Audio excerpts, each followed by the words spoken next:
A soldier's homecoming turned battlefield as Major Gerald Coleman crossed his Carver Lane threshold, clutching a custom ring, engraved watch, and Qatari jewelry for his wife, Rebecca, after 34 months of war in Iraq. At 1:43 a.m., his 15th anniversary surprise imploded. Upstairs, Rebecca lay entwined with Douglas Wright, a nightclub owner, a pistol within reach. Gerald's combat reflexes ignited. A savage brawl erupted, fists and screams shattering the night. 7 shots tore through Douglas, leaving him lifeless, while 2 stray bullets pierced Rebecca's leg and arm, her cries lost in the chaos. This wasn't mere infidelity, it was a calculated betrayal. For 3 years, Rebecca and Douglas, lovers plotting Gerald's murder, schemed a staged truck crash for insurance millions, exposed by encrypted chats and forged documents. Who orchestrated this conspiracy to murder? Why did Rebecca forsake her childhood sweetheart for greed?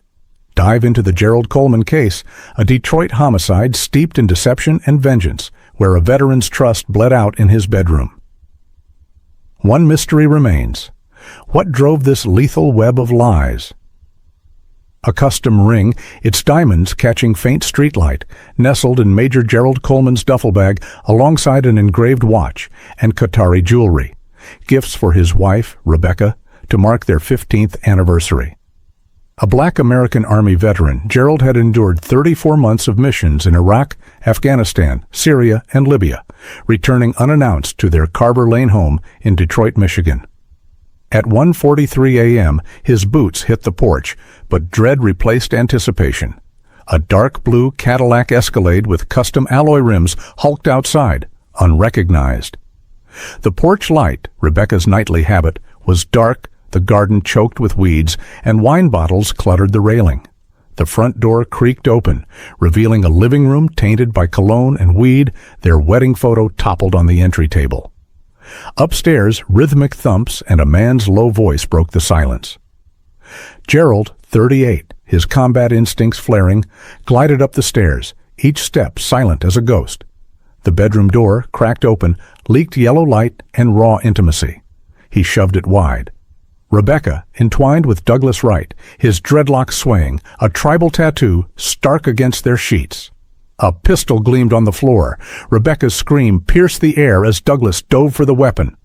Gerald lunged, pinning Douglas's wrist, his fist cracking bone. The gun skittered away. A feral struggle exploded. Tables overturned. Blood sprayed. Gerald seized the pistol, unloading 7 shots into Douglas, who crumpled, dead. 2 stray bullets ripped through Rebecca's leg and arm, her wails jagged as she collapsed against the wall. Gerald, combat medic reflexes surging, stanched her wounds with towels, her whispered, "I'm sorry," hollow. Sirens screamed closer, neighbors stirred by the gunfire. Michigan police swarmed the house, cuffing Gerald as he said, "I'm the homeowner, one's dead, my wife's hurt." Officers swept the blood-soaked room, the Cadillac outside, now a clue. Neighbors filmed, murmuring about the Carver Lane shooting. Gerald, in a squad car, stared at the wreckage of his marriage, the jewelry in his bag now a cruel irony. Had Rebecca's passion been a fleeting lapse, or was a darker plot at play? The night's violence hinted at a conspiracy, its depths waiting to be exposed. Fluorescent lights buzzed in a Michigan police station as Major Gerald Coleman sat, wrists cuffed, his military calm masking a fractured heart. Detective Joe Harris, eyes sharp, set a recorder between them. "Tell me what happened, Major," he urged. Gerald detailed the Carver Lane nightmare. The unfamiliar Cadillac Escalade, Rebecca's betrayal with Douglas Wright, the pistol, 7 shots that killed Douglas, and 2 stray bullets striking Rebecca's leg and arm.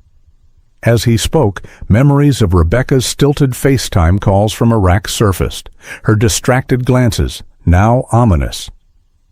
Rebecca, managing retail at a bustling Detroit restaurant, had hidden a 3-year affair with Douglas Wright, a nightclub owner with a fraud conviction. Their bond, ignited before Gerald's deployments, thrived in clandestine dinners and reckless nights. She siphoned Gerald's combat pay for Douglas's gifts, a designer wristwatch, tailored suits, while racking up secret credit card debt in Gerald's name. Their deadliest scheme, a staged truck crash to fake Gerald's death, disguised as Juarez cartel violence for insurance payouts. Detective Harris uncovered encrypted chat logs where Rebecca declared, "I'm done pretending to be a wife just because he's on FaceTime." Her words cold and deliberate.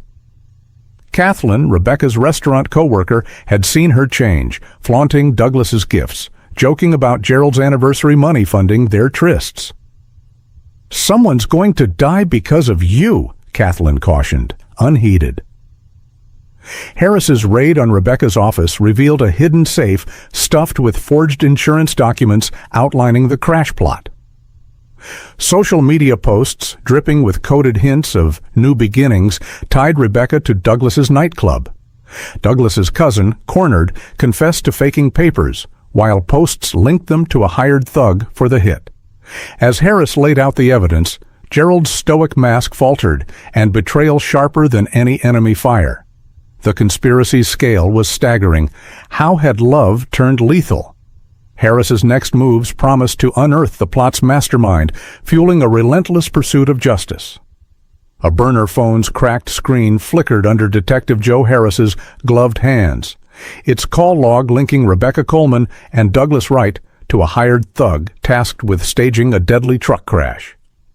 Seized from a raid on Douglas's money-laundering nightclub, the phone was a linchpin in unraveling a conspiracy to murder Major Gerald Coleman, a Black American Army veteran. Harris, hunched over a cluttered precinct desk, sifted through forged insurance documents from Rebecca's restaurant office safe, each page detailing a plan to kill Gerald and disguise it as Juarez cartel violence for a multi-million-dollar payout. Encrypted chat logs extracted from Rebecca's laptop laid bare her chilling intent. "I'm done pretending to be a wife just because he's on FaceTime," she'd written, her words a stark confession of betrayal. Kathleen, Rebecca's co-worker at the Detroit restaurant, stood in a witness room, her hands twisting as she recalled Rebecca's descent.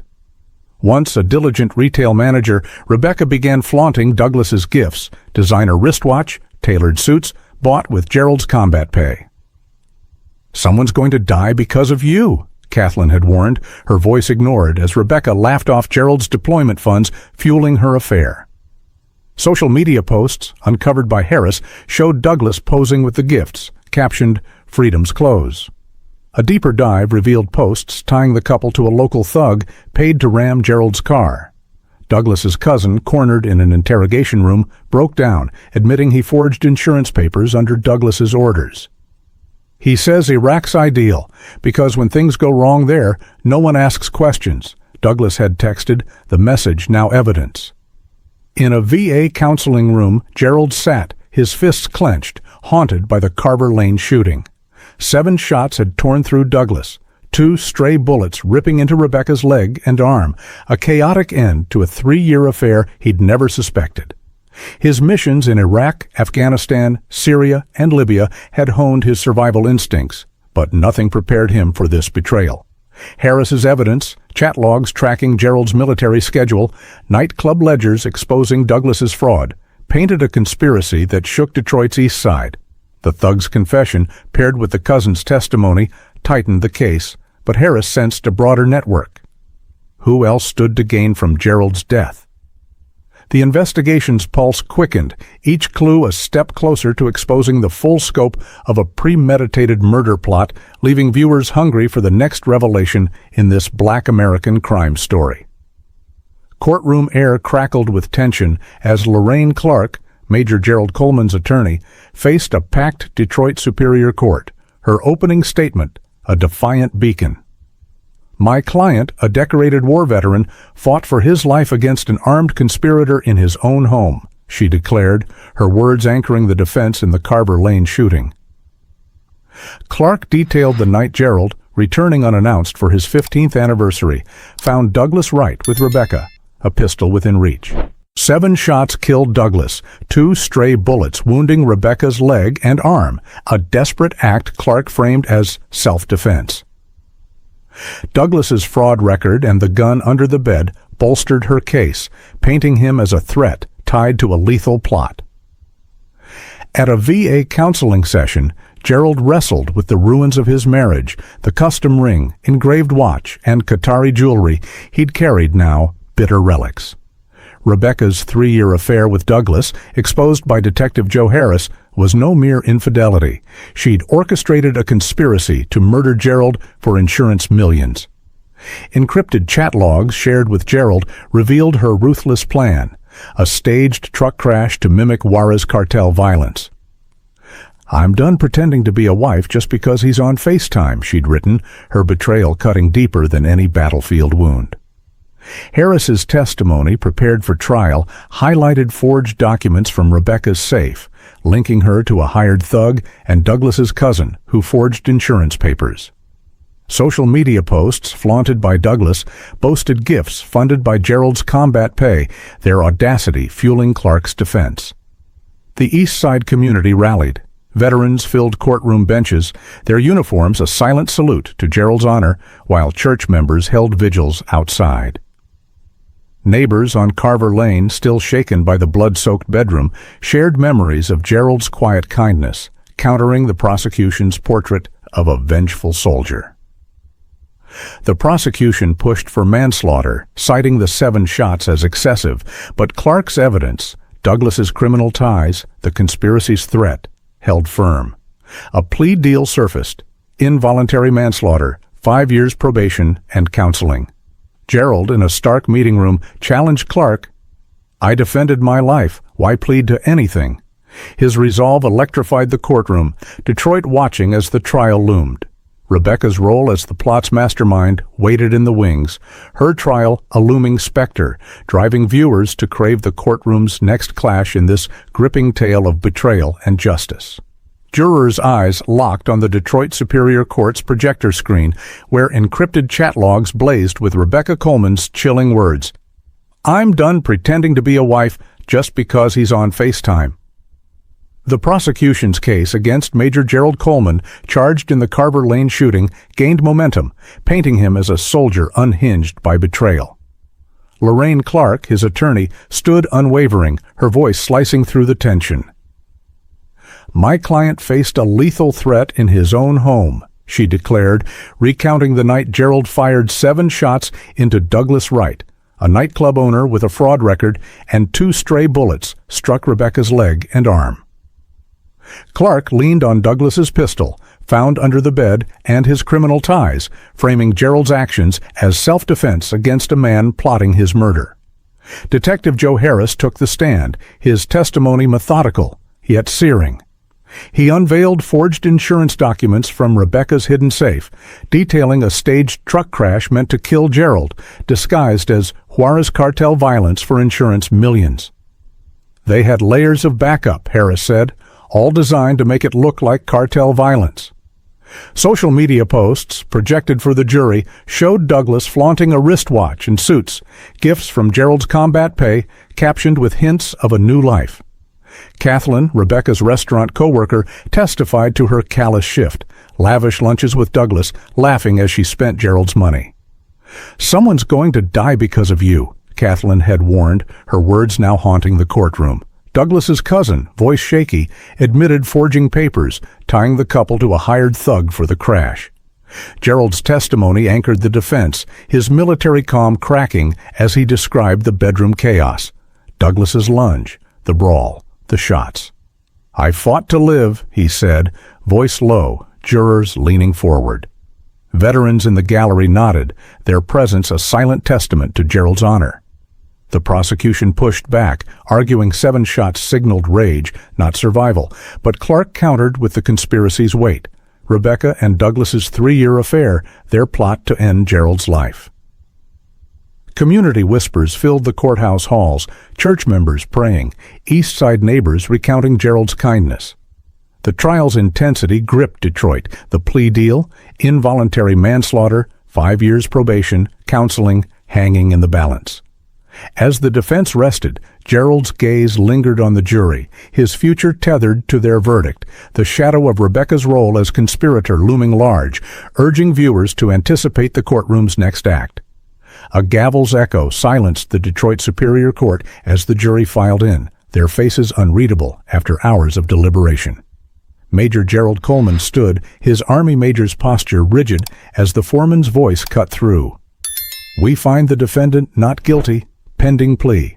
Lorraine Clark exhaled. Her self-defense case, built on Douglas Wright's pistol and the conspiracy to murder Gerald, vindicated. The prosecution, citing the 7 shots that killed Douglas and 2 stray bullets that wounded Rebecca's leg and arm, offered a plea: involuntary manslaughter, 5 years probation, mandatory counseling, and no contact with Rebecca. Gerald, wrestling with the label of guilt, accepted, his voice steady. "I'll take it to move forward." Judge Miles Wells, his tone measured, addressed the court. "The evidence shows a criminal conspiracy against the defendant's life," he said, granting mercy for Gerald's service and clean record. Veterans in the gallery clapped softly, relief rippling through the East Side community. The focus shifted to Rebecca's preliminary hearing, where the prosecution's evidence crushed her defense. Encrypted chat logs replayed her cold directive to Douglas. "I'm done pretending to be a wife just because he's on FaceTime." Forged documents, pulled from her restaurant office safe, mapped the staged truck crash, a plot to mimic Juarez cartel violence for insurance riches. Social media posts, flaunted by Douglas, showcased gifts, wristwatch, tailored suits, funded by Gerald's combat pay. Kathleen's testimony stung, detailing Rebecca's boasts about Gerald's money fueling her affair. Douglas's cousin, now a key witness, confirmed the forged papers, while a hired thug's burner phone linked the couple to the crash plan. Rebecca's public defender argued Douglas's manipulation, but the chat logs with Rebecca orchestrating Gerald's military schedule buried the claim. Her composure shattered during the playback, sobs echoing until Judge Wells called a recess.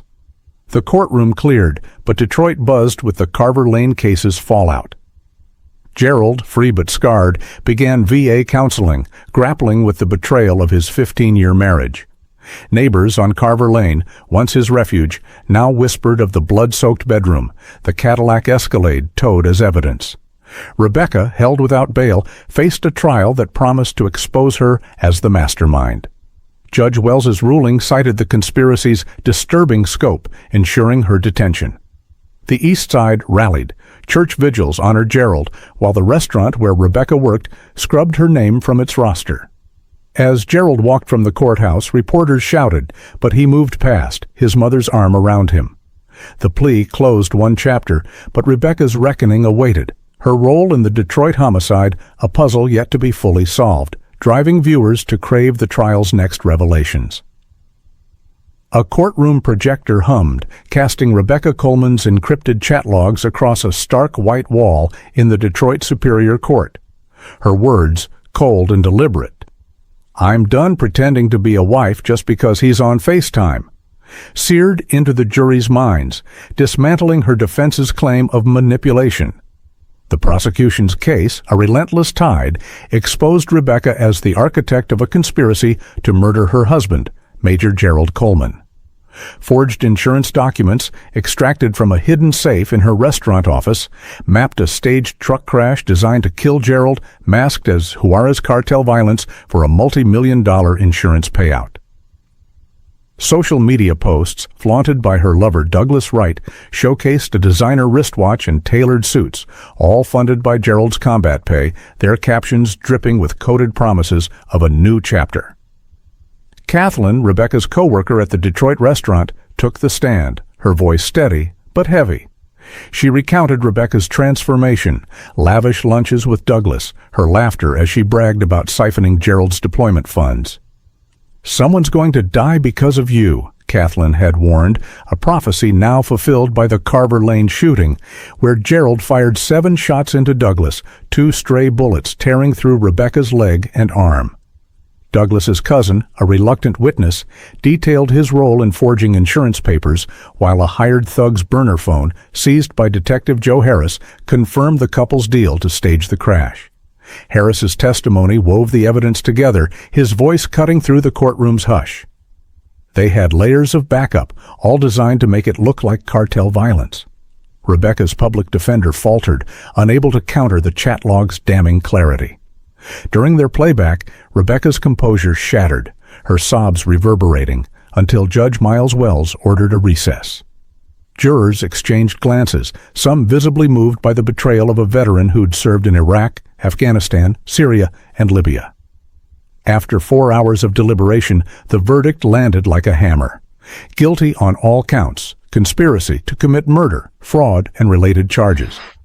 Wells, his gaze unflinching, delivered the sentence, 15 years with parole eligibility after 12. You betrayed your marriage, your partner, and the bare minimum of what it means to be human, he declared, his words echoing as Rebecca was led away, her parents slipping out in silence. Detroit's East Side reeled from the verdict. The restaurant where Rebecca worked scrubbed her name, rebranding to distance itself from the scandal. Kathleen, seizing the moment, opened True Roots, a new eatery that became a community hub.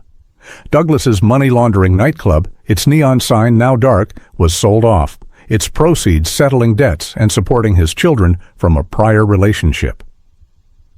Gerald, meanwhile, sold the Carver Lane house, its blood-stained bedroom gutted by new owners, a physical severance from his 15-year marriage. The community rallied. Church vigils honored Gerald's resilience, while whispers of Rebecca's greed fueled local lore. As her trial closed, the full weight of her conspiracy loomed, its ripples reshaping lives, leaving viewers eager for the final chapter of Gerald's journey through betrayal's aftermath. VA counseling room walls, lined with faded motivational posters, absorbed Major Gerald Coleman's measured words as he addressed a circle of veterans, their faces etched with shared scars. Her choices don't define me, and neither does my pain, he said, his voice steady, recounting the Carver Lane shooting that shattered his world. 7 shots had ended Douglas Wright's life, 2 stray bullets wounding his wife, Rebecca, in the leg and arm, a violent climax to her 3-year affair and their plot to murder him for insurance millions. The conspiracy, a staged truck crash to mimic Juarez cartel violence, had unraveled through encrypted chat logs and forged documents, exposing Rebecca's chilling directive. I'm done pretending to be a wife just because he's on FaceTime. Now, with Rebecca sentenced to 15 years, Gerald sought healing, his talks a lifeline for others navigating trauma. In a modest Detroit apartment, Gerald unpacked a single box, the custom ring, engraved watch, and Qatari jewelry he'd once carried for Rebecca, now tucked away, relics of a 15-year marriage betrayed. His medical discharge from the Army, secured with full benefits, marked a new chapter, but the weight of betrayal lingered. VA sessions peeled back layers of pain, memories of Rebecca's guarded FaceTime calls during his Iraq missions, her laughter with Douglas over Gerald's combat pay. Community support anchored him. A veteran fund, launched in his name, funded East Side outreach, while church members sent handwritten notes of encouragement. Detroit's East Side pulsed with renewal. Kathleen's True Roots eatery thrived, its tables filled with locals swapping stories of the Carver Lane case, while Douglas's dismantled nightclub gave way to a community center. Gerald's talks to veterans grew, each session a step toward reclaiming his voice. He shared the courtroom ordeal. Lorraine Clark's defense, Judge Miles Wells' mercy, the plea for involuntary manslaughter that spared him jail.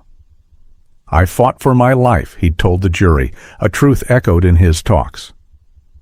Social media posts, once evidence of Douglas's flaunted gifts, now carried Gerald's message of resilience, inspiring veterans nationwide. One night, signing divorce papers under a dim lamp, Gerald reflected on their childhood love. First dances, whispered vows, now ashes. The pen's scratch finalized his freedom, but healing wasn't erasure. It was carrying the scars with purpose. A VA counselor's text buzzed, "Group at 7, keynote?" Gerald accepted, his talks now a beacon for those lost in betrayal's shadow. Detroit's East Side continued its cycle of rebirth. The Carver Lane house, its blood-soaked past erased by new owners, stood as a quiet monument to survival. Kathleen's Eatery hosted veteran meetups where Gerald's story sparked hope. The Veteran Fund grew, funding mental health programs, a testament to the community's resolve. As Gerald stood before a packed VA group, his hands no longer trembled. "Pain doesn't own you," he said, voice rising. "You rebuild, not because you forget, but because you're stronger than what broke you." Veterans nodded, some wiping tears, their silence a shared healing. Gerald stepped down, the weight of Rebecca's conspiracy lighter, his purpose clear. The Detroit homicide, born of infidelity and greed, had forged a path to redemption, its echoes fueling a relentless pursuit of peace, leaving viewers inspired by a soldier's unbreakable spirit. If this story stunned you, the next might leave you speechless. Don't miss a single twist. Like, share, subscribe, and hit the notification bell so you're first to uncover the truth behind the crime.